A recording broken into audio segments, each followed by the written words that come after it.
Good afternoon, everyone, and welcome. My name is Alyssa Hunt, and I am the Program Director at the Alice Paul Institute. It is my absolute pleasure to greet you all today and have you join us for this really exciting conversation. Unfortunately, the Lieutenant Governor is running a few minutes late, but she will be joining us as soon as she is able. So as we get started, you might have seen in the slideshow, but I just want to acknowledge that the Alice Paul Institute, though we are not there in person today, does sit on land traditionally occupied by the Lenape people who still have a vibrant and robust presence and relationship with the land in the area. And we just acknowledge that and thank them for their stewardship and the ongoing relationships they have.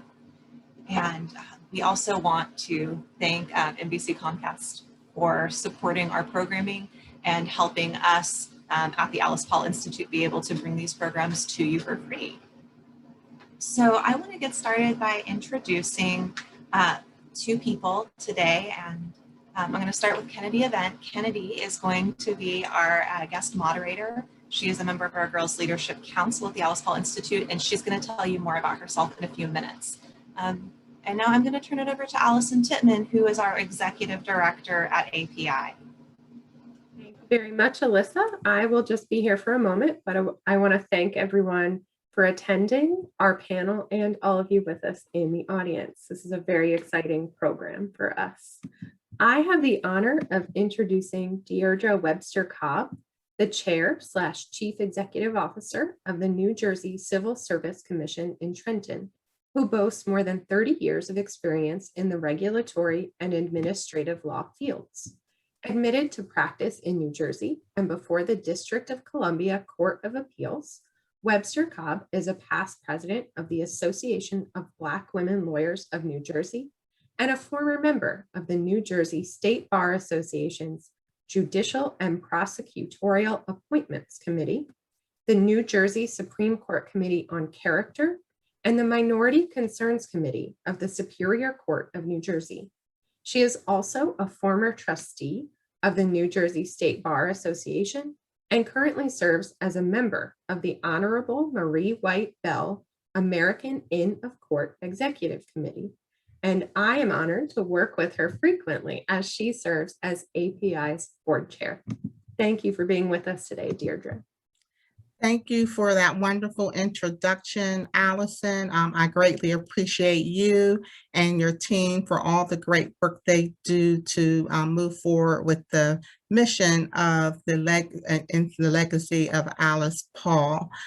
I am so honored to share the floor today with my colleagues from Governor Murphy's cabinet, Lieutenant Governor, excuse me, I have something stuck in my throat. I'm sorry. Lieutenant Governor Sheila Oliver and our Secretary of State, Tahesha. And I'm going to take this time to introduce you to both of them. As we were told, the Secretary of State is going to be the Lieutenant Governor is going to be a few minutes late, but we do have Tahesha with us momentarily. So I will start with introducing both of these phenomenal women. Lieutenant Governor Sheila Oliver is a self-described Jersey girl born and raised in an ethnically diverse Newark neighborhood. She was inspired as a young girl to be a fighter for the voiceless when her eyes were opened to societal injustices and inequities around her, often citing A Tale of Two Cities as her youth awakening. She has pioneered a successful career in public service, advocating for social justice, women's equality and education, ultimately becoming the first woman of color to serve in a statewide elected office in New Jersey's history. She is the Lieutenant Governor, but she is also the Commissioner of the Department of Community Affairs. And of course, as Lieutenant Governor, she acts as governor in the absence of our Governor Murphy. I will now turn to our Secretary of State, Tahesha. Tahesha Way is the 34th Secretary of State for the state of New Jersey. As Secretary of State, Ms. Way serves as New Jersey's top election official, overseeing the State Division of Elections and works in securing and ensuring broad, fair access to the right to vote. She also chairs New Jersey's Complete Count Commission, which is a 27-member nonpartisan commission established to encourage full participation in the 2020 census and oversees the state's government offices that support New Jersey's vibrant arts, culture, history, and business communities. The Department of State is a huge supporter of the Alice Paul Institute. And beyond that, you should know that Secretary of State Way has been devoted to public service. She has served in many different capacities in the state, and throughout her service, she has just demonstrated her commitment to empowering women. So with that, I'm going to turn it over to our moderator so that we can get started with the discussion. Just briefly, before Kennedi gets everything going, I just want to tell everyone that we are very interested to hear your questions today. If you will please just drop those into the Q&A box specifically, then we will be able to answer to ask those to our panelists at the end of the program after our conversation. And it looks like the Lieutenant Governor has joined us. Good afternoon, everyone. So, Lieutenant Governor, Deirdre just introduced you and told everyone about your incredible service to our state. And we are about to get going with questions, and I'm going to let Kennedi introduce herself and then get things started. Fantastic. Thank you, Deirdre, and hello, Tahesha. Hello, how are you? Good. Good. So good afternoon, everyone. My name is Kennedi Avent. I'm 16 years old and I go to Kingsway Regional High School. I am a member of the Alice Paul Institute Girls Leadership Council, as well as the second vice president of the Camden County East Youth Council for NAACP. After high school, I plan to go to college to become people that have physical disabilities. I'm so excited to be with you all this afternoon, and without further ado, let's get started with the first question. So, in March, API had the privilege of hosting a program with 4 women who served in the New Jersey General Assembly. They spoke about why it's so important to have women legislators and what policies and priorities shift when there are women involved in making laws. I would like to start by asking you a similar question relating to the executive branch of our government. What happens when women are in these roles that is notably different than when they're executed or executive? I'd like to Lieutenant Governor Avent. Oh, certainly. And you broke up a little. I did hear, most of the question, but you're asking, what are the challenges that women going into these, quote, trailblazing roles, how is it different for women? Yes. Is that your question? Okay. Well, first of all, for decades, and I don't have to tell you because you're involved with the Alice Paul Institute, but, historically and culturally, for decades, women were considered to be inferior human beings. If we go back to the 1700s and the 1800s, it was thought that women were not, quote, as smart as men. It was thought that women were too emotional to be able to take leadership roles and that kind of thing. And that's the role that women were relegated to, quite frankly, really up into the mid-1950s. Many of the very first trailblazing women who did phenomenal kinds of things, they were, not really embraced or welcomed.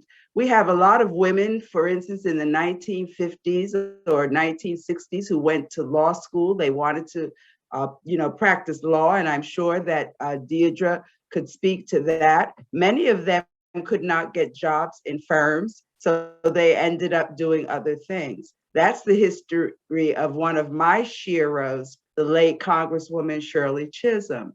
I admired her so much, and she served as a role model for me as a young person, because she did not let gender discrimination, being the first Black woman to be a congressperson, she didn't let that get in the way. She didn't allow herself to be pushed around and bullied. But there definitely are barriers and, just cultural kinds of beliefs about women.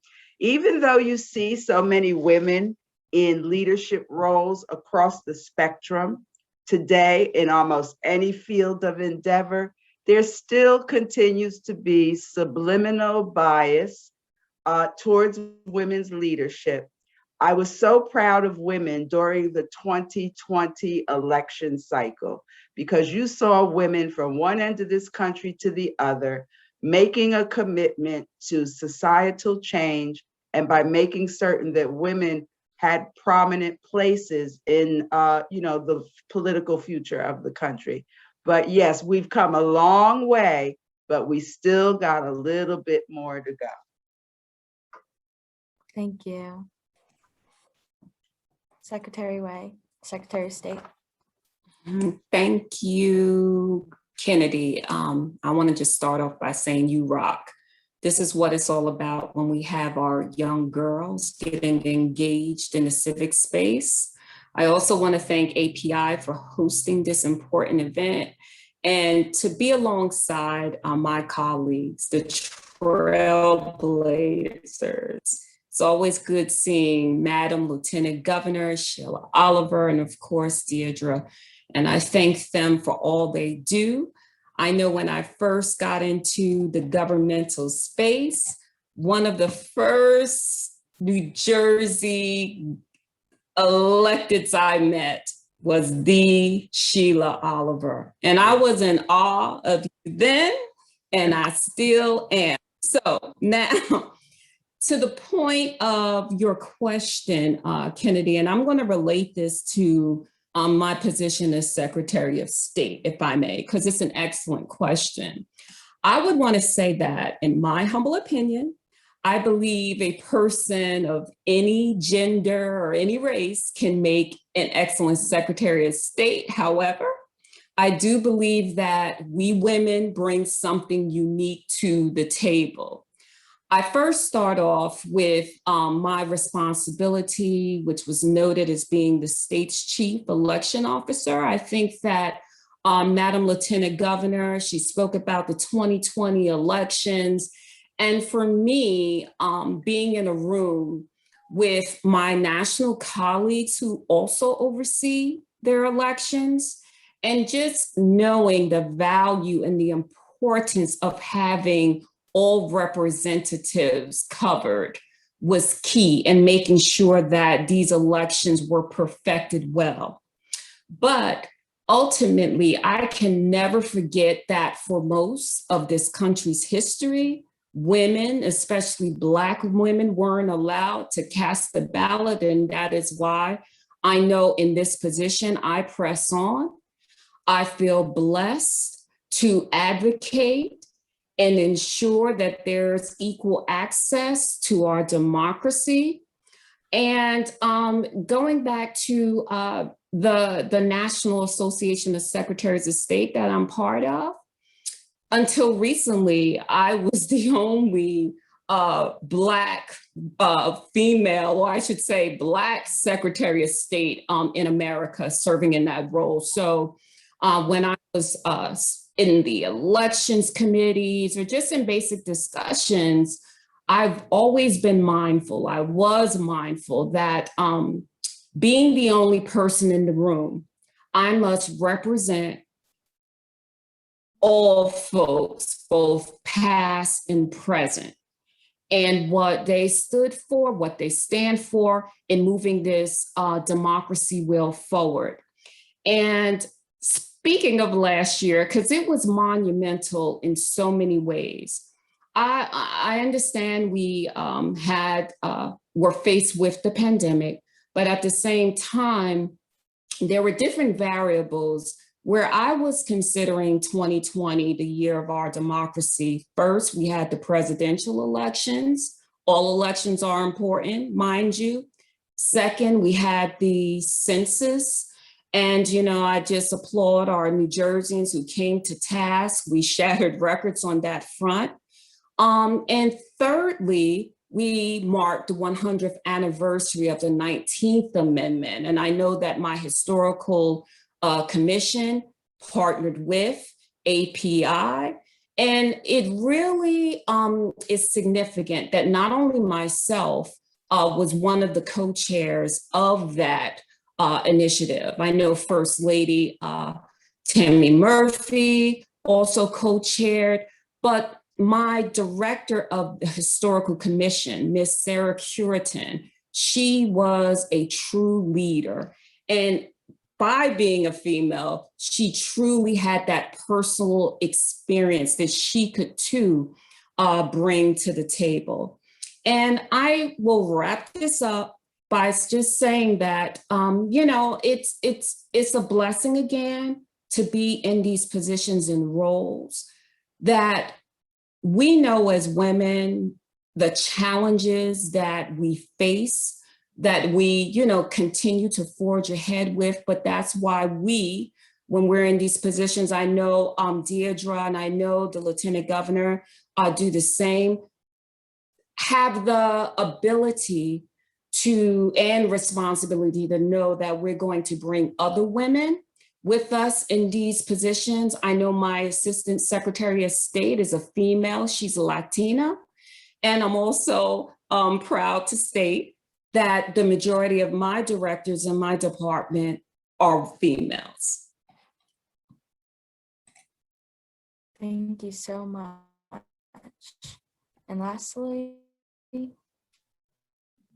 So I really think that when women are in leadership positions in government or in any area, we have the unique opportunity to make a difference.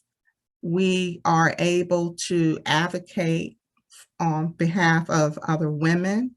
We are able to make sure that legislation and policies that are going to improve the socioeconomic status of women are introduced and signed into law. And we can advocate for issues that are important to women, such as pay equity, the prevention of sexual harassment, the prevention of domestic violence, as well as ensuring that there is diversity and inclusion that is existent in all areas. We are the sex that is considered the nurturers. And I think that because of that, we have better grasp on the need for bringing people together and collaborating. And that's not to say that there aren't men who have that type of a skill, but by nature, women are nurturing. And by nature, women are very empathetic to the feelings and opinions of others. We are the ones who want to bring people together and stay united. So in a workplace environment, that lends itself to teamwork and collaboration. Where there are disputes, it lends itself to dispute resolution. So I think those are some of the things that women bring to the table in leadership positions. The other thing, just as Tahesha and Lieutenant Governor had indicated, we have a unique opportunity to be the role models, to bring other women up and to see them elevated. If we aren't willing to do that for ourselves, then we can't expect others to do it. We all hear about the old boys network. Well, we need to have an old woman's, or let's say a seasoned woman's network, because that's how things happen. Being mentors, being coaches, being sponsors and advocates for each other. That's how men have been successful over the years, and that's what women need to do in order to ensure that we are a success. And I just want to add something to what Commissioner Webster Cobb said, as far as the mentors and just having people that are looking out for you and just making sure you're on the right track. I know that was something that I was so grateful for tour sessions, and just being able to have people to ask questions and give advice and just make sure that you are on the right track and give you advice for the future. It's definitely very beneficial to helping young women. So that is very important. So thank you. And so now we will move on to our second question. So in the Girls Leadership Council, we talk a lot about intersectionality. You are all women whose lives have been impacted by your gender and racial identities. Can you each speak about the way you have unique struggles in achieving your success because you're African-American women? We would also like to hear about your ways your identity has provided unique strength and advantages to your journey. We will start with Secretary of State Way at this time. Okay, that's another excellent question, intersectionality. I'm going to be respectful and when I say this, even from a young age, I was taught as a young Black girl that I had to work twice as hard to get at least half as far. And so that's what I had to do. And I also want to say, moving forward, I grew up in the Bronx, New York, and even with good grades, I still was just oftentimes looked upon as if, if you want to go to college, just not to reach for the stars kind of thing. You can go to college, but you can, may not reach for that college, which, may be in all academic institutions are, on the same par, but may not be the top echelon.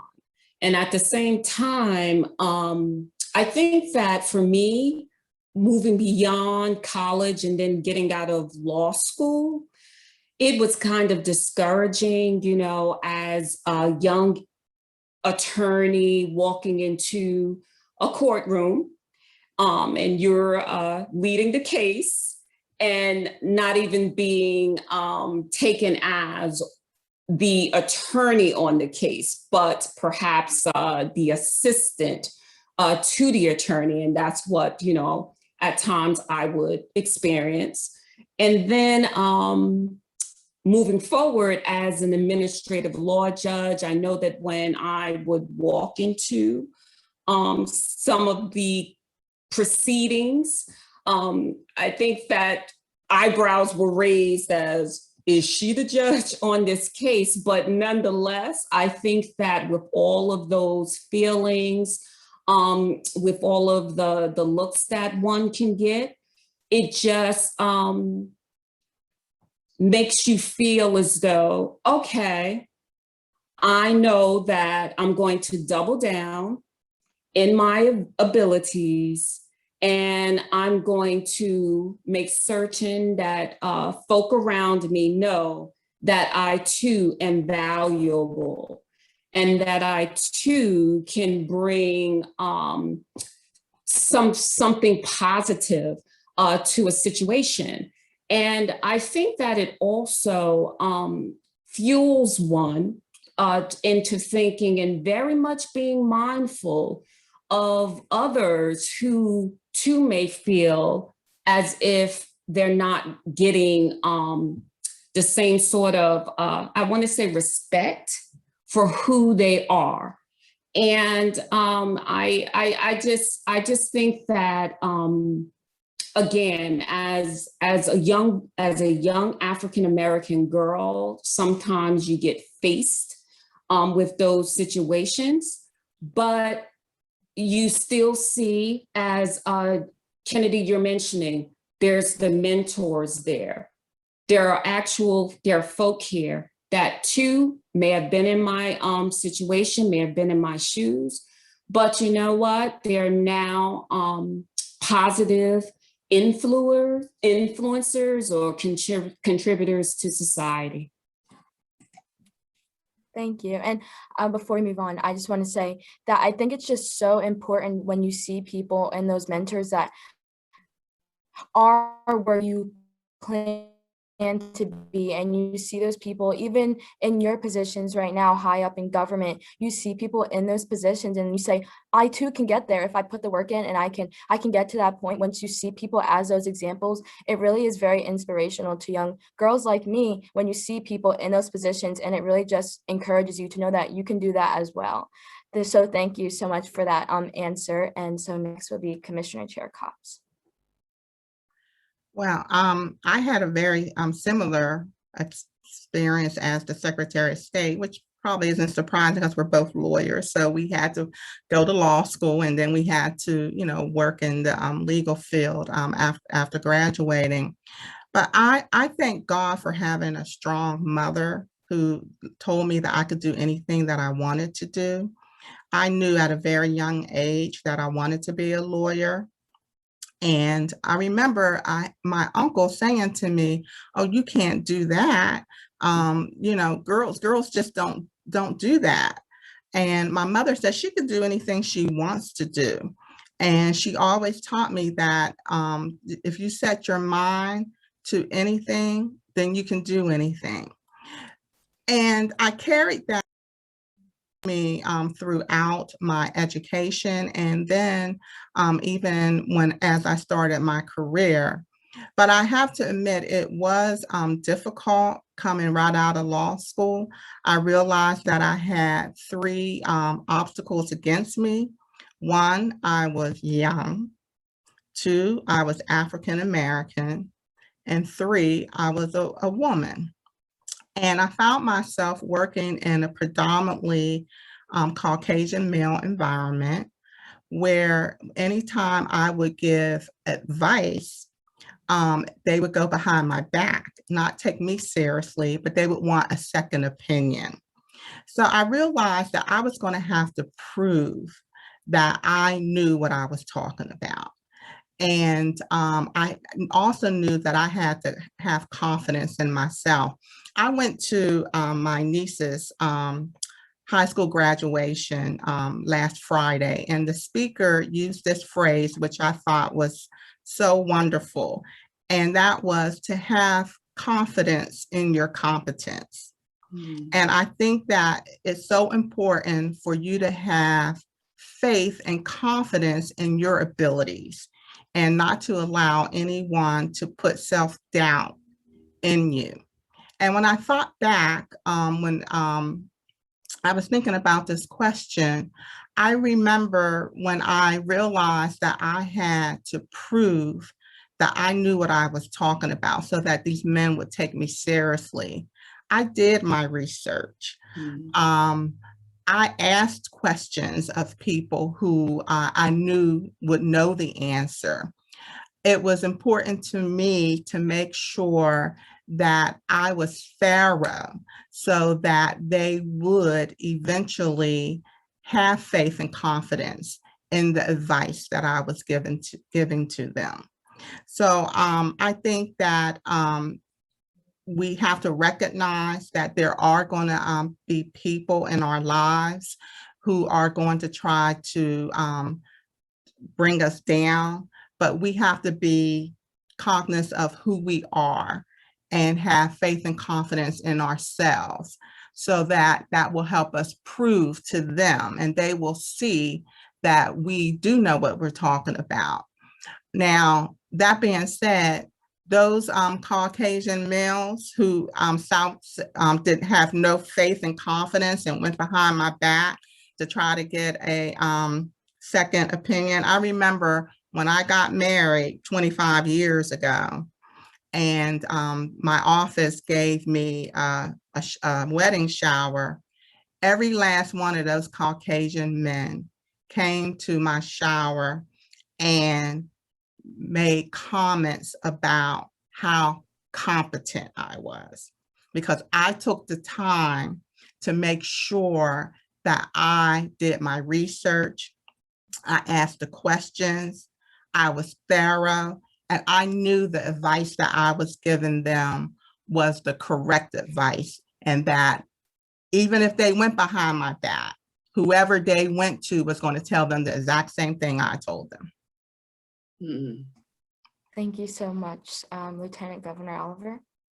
Yes, Kennedy, you know, listening to both Secretary Way and Secretary Cobb, I've been smiling because my experience has been a combination of both of the things that they articulated. But first, I have to start with my parents, my family, and my extended family community. Maybe because I was the firstborn, so for the first 4 years, my father only had a daughter and his son would later be born. But I've spent a great deal of time in those early years with my father, and my father talking to me, my father teaching me things, you know, as a preschooler. I often think about that because instilled in me at a very early age from my family were all of the things that Deirdre laundry listed. My family helped me develop good self-worth, self-esteem. You know, I did have confidence. And the other thing, like both Deirdre and Tahesha have alluded to, I was smart in school. And for Black women, particularly in my era, if you had all of those characteristics, plus you had some smarts to back it up, you were looked at as exceptional and not like any other women. And I know that in my early days in my profession, I would always have to argue that you can't make these generalizations and stereotypes. Every woman that I know is just like me, you know, but there is this bias that you know, that gets in the way. In terms of having overtly discriminatory experiences, I didn't have many of them, although they were, as Secretary Cobb said, they would happen behind my back, but they wouldn't happen, you know, right to my face. But I think being prepared is the most important thing we can do as women in whatever space we are in. Because, you know, the old grandmas used to always tell us, go to school, go to school. Your education is something that they can never take from you. That is very important, because any knowledge that we amass on our journeys, be we women, African-American women, Latina women, and now we see the emergence of Asian American women who are entering various fields. But it's the whole thing of being grounded in who you are. Something my mother said to me all through my life, and her mother told her this all through her life: demand your respect. My late grandmother, I can just hear her voice right now saying, demand your respect. And I think as women and as women of color, we too have to have a voice that makes certain you are going to respect me. You may not like me, you may not like what I do or how I do it, but if we've got to have collaboration and interact with someone in a business or, you know, professional realm, I'm going to make it clear that you're going to respect me no matter what you think. And I think that gets to be important as well. The other thing I encourage women about is do not fall into the psychological or emotional trap that you are a victim, that you are the victim, that you are victimized, that you're having this hard time because you're a woman or because you're Black or because you're Latina. Get that out of your head, because that is a self-fulfilling prophecy. If you feel that you can't do this because you're Black, or you can't do this because take that out of your head. I think Deirdre made reference to the fact that her mother told her uncle that she could do anything she wanted to do or be anything she wanted to be. So I think that gets to the point where you address, if someone tries to bring into your lane discrimination, or try to say because you are female, you can't do A, B, C, and D. What I love, though, is that younger women like you, Kennedi, you are emerging and you were grown up in a different era. I am a baby boomer, born in the 50s. And, back when I was growing up, you were supposed to be like the TV show, the Donna Reed show, or, the mom had the tray of cookies at the door, when you came home from school with the apron on. I grew up in that era. And even growing up in that era, I never adopted that or patterned myself that was my role model. So I think that gets to be important as well. And then lastly, I'll just say that women, I think, even with the like you could say defying the odds. One of my friends wrote a book called Defying the Odds, The Women of Newark. And she went back to the 1800s up to the 2000s, documenting the journeys of women in Newark, how they were civically engaged in the educational system, etc., showing that there is a body of knowledge proving that women have always been accomplishing those things, but maybe media didn't pay attention to it. But there have always been achieving and accomplished Black women, Latina women, Asian women. We have always defied the odds. But I think the fact that our numbers are growing and expanding, people are beginning to pay attention. And you may have not had to face some of the things some of us as older women have encountered because of the era in which you were born. And I think, that's a good thing. And I love the fact that your generation, you do not create barriers or stereotypes for yourself. You don't. And what proved that to me was the social activism that we experienced last year, when one part of the country to the end of the country and internationally, young people came out in a social justice movement. They were Black, they were Latina, they were Caucasian, they were every sphere, they were Muslim, they were Eastern European. But to see all of these young people understand societal norms that were trying to be imposed upon them was a beautiful thing. And it made people like me, a baby boomer, who's, about time to just pass that torch and, and go sit down in a chair someplace and, reflect over, that I had a good life. I feel more confident that we have lots of young women who can step into these spaces and these roles that Tahesha and Deirdre and I and other women like us have. And mentorship. I love the fact that you said that. I had great mentors when I started my career, great mentors. And I chose to go to an HBCU, and it was an HBCU that was an all-male institution. I was in the third class of women at that school, Lincoln University. And, you know, it was a big struggle. The Board of Trustees had to fight about whether they were going to make it a co-ed institution. But economics taught them they had to make it a co-ed institution.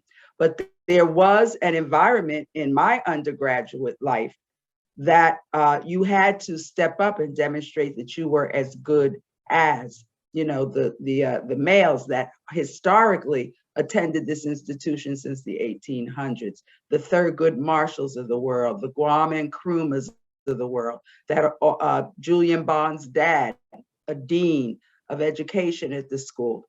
But I was very proud that not only did we step up, we showed out. And if you look at that institution today, the top leadership roles are carried by women. Thank you so much, Lieutenant Governor Oliver. So we will now move on to our third and final question.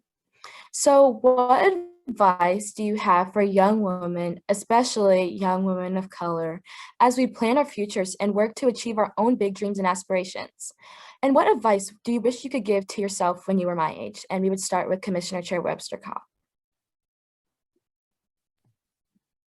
Okay, well, I have a few things to say on that subject. One, I already mentioned about having confidence in your competence. You know, don't doubt your abilities, use the knowledge and skills you have learned and take advantage of your resources. Don't be afraid to ask questions. You know, no question is a dumb question. No question is the wrong question. And that's how you learn, if you ask questions. I also think it's important to identify a mentor. I've been very fortunate to have the same mentor that I had when I graduated from law school. And to today, I will still pick up the phone and call him and ask him for advice. So you want to find somebody who you are comfortable with, somebody you are not afraid to go to and ask for guidance and advice, and somebody who's willing always to be on call and available to give you the guidance and advice you need when you need it. The other thing, as I mentioned before, is to identify a sponsor. A sponsor is very different than a mentor. A sponsor is somebody who's going to advocate for you. They're going to carry you with them as they elevate. They're going to elevate you. So as you seek to climb that ladder to success in your career, you want somebody who's going to be able to help carry you to that next level. So that would be your sponsor. And lastly, I had mentioned that I had attended my niece's graduation, and that speaker was awesome. She had a lot of good quotes. And this one was love you, know you, be you, and do you. Don't look at what others are doing, but focus on yourself.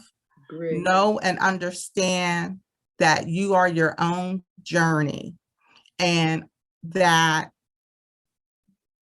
I can't think of any better advice than to give a young person today, because you are facing so many more challenges than we faced when we were young. It's a much more technological environment. The competition out there is just crazy. I have a daughter who is a rising senior going to Howard, and I see all the challenges that she has. It's so competitive now for our young people, and they're much more anxious than we were back then as a result of it. But be true to yourself. Like I said, don't focus on what everybody else is doing. Focus on your own journey and use the knowledge and skills that you have learned and the resources that are available to you to help take you to the next level. Thank you. So, Lieutenant Governor Oliver. Okay, the second part of the question I'm going to answer first, and just tell me the first part of that question again, so I can really be specific.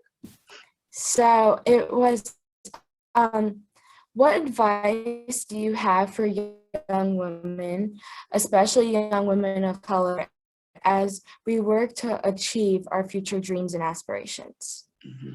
So that's the Okay. first part. All right. First of all, the advice I would give young women as you begin to move towards fulfilling your advice and aspiration, know that the very first goal that you establish for yourself may not in fact be where the road takes you. Prior to, getting into the profession that I began when I got out of grad school, I started out pursuing the field that Tahesha and Deirdre are in. I pursued becoming an attorney, but I got sidetracked in undergraduate school because the pre-law professor, if I had to take any more courses from her, I knew that I didn't want to be a lawyer. So look how I set out one goal for myself, an objective, but I got totally turned around and went in another direction. So the advice I would give is, yes, establish the perimeters of what gives you fulfillment. Because when we start talking about women in professions, you have to go where it's the place that makes you happy and that fulfills you. There's nothing worse than pursuing a course because you've been wanting to do that all your life, because you can train and prepare for that. And then when you get that, you don't like it. So I guess what I would encourage young women to do is to be open-minded and flexible in terms of doors that might open up for them or opportunities that might open up for them. The other piece would be, what would I do differently, which I am going to encourage young women not to do. You have to really be an adventurous risk taker. And I think that I was more traditional in my thinking. I can remember when I got out of undergraduate school, the head of my department wanted me to go to the Massachusetts Institute of Technology because I was good at statistics and social research. I loved using data to make projections about things that could happen within society. And he told me that if I went to MIT and pursued a graduate degree in demography, I would be the second African-American woman in the country to be a demographer. The other one was Dr. Christine Carter at Princeton. But I was like, go to Massachusetts. I'm from New Jersey. I've been here in Pennsylvania these past 4 years. I want to go home. So I made a decision to go to Columbia for grad school. I often think to myself, would my life have been dramatically different if I hadn't closed myself off to going to Boston, going to Massachusetts, pursuing that? Well, I'm not sure, and I don't lament about it, because if I hadn't made the decisions that I did make, would I have ever ended up being a member of the legislature, subsequently becoming Speaker of the Assembly, and then ultimately becoming the Lieutenant Governor? So my message to younger women would be, keep an open mind. Any opportunity or door that opens for you, walk through it and experience it. Doesn't mean you have to dedicate the rest of your life to it. But I think that all experiences are good experiences. And I'll close with this. If I had the knowledge that I have now, when I was an 18-year-old, I tell everyone I'd be as wealthy as Oprah Winfrey. But you have to be adventurous, risk-taking, open-minded, and really just follow your heart in what you want to do. And I like the fact that that commencement speaker that Secretary Cobb told us about, I love what she laid down there for the students, because know yourself, be yourself, but I loved also Do You. Many of us, particularly as women, we don't follow Do You. A lot of times we do what other people want us to do, a boyfriend or a spouse or, a best friend. Go into your own head and do what's best for you.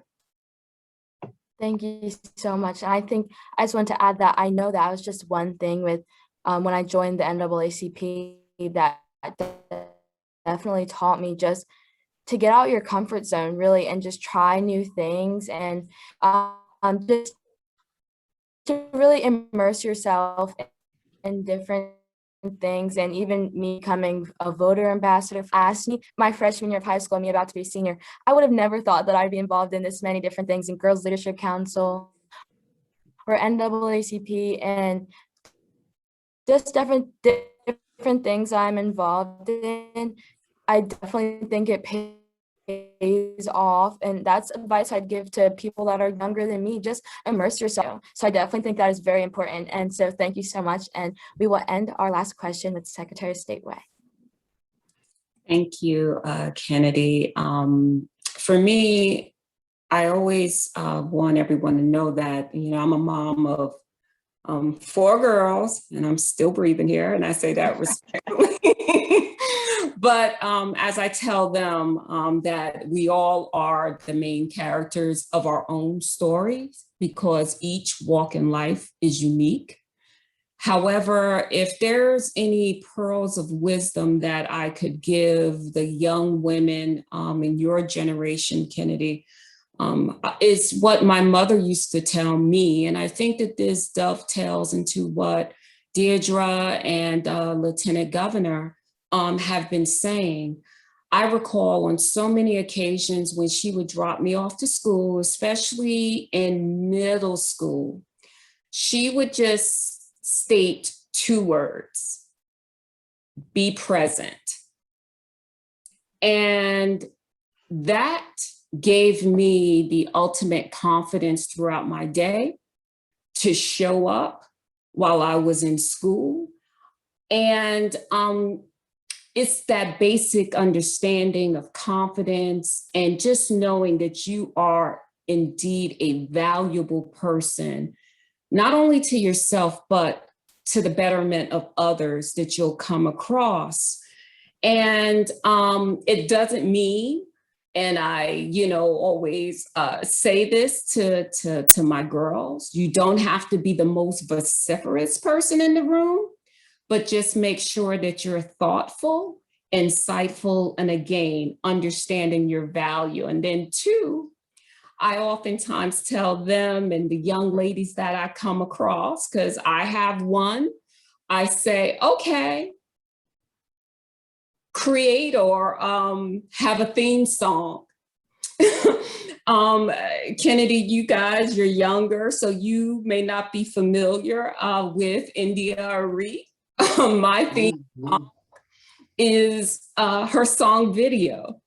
I'm not going to sing it. Oh, yeah. I still want everyone to stay on this Zoom conference.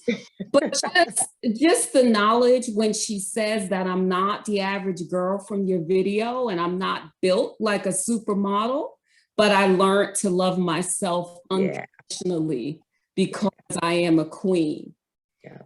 So your second part of your question, what advice would I give my younger self? I think similar to what Lieutenant Governor Sheila Oliver noted, in that you take every day for what it is. I think I stressed out a bit growing up and was always asking, okay, what's my purpose? What's my purpose? What am I going to do in the future? What am I going to do in the future? And I have, she's about to be 7, but she would love she loves the movie Frozen 2. And I know the character Anna sings the song that one must just do the next right thing. So I just say, life is not a sprint, it's a marathon, and just do that next right thing and all things will fall in place as how our Lieutenant Governor so pointedly noted.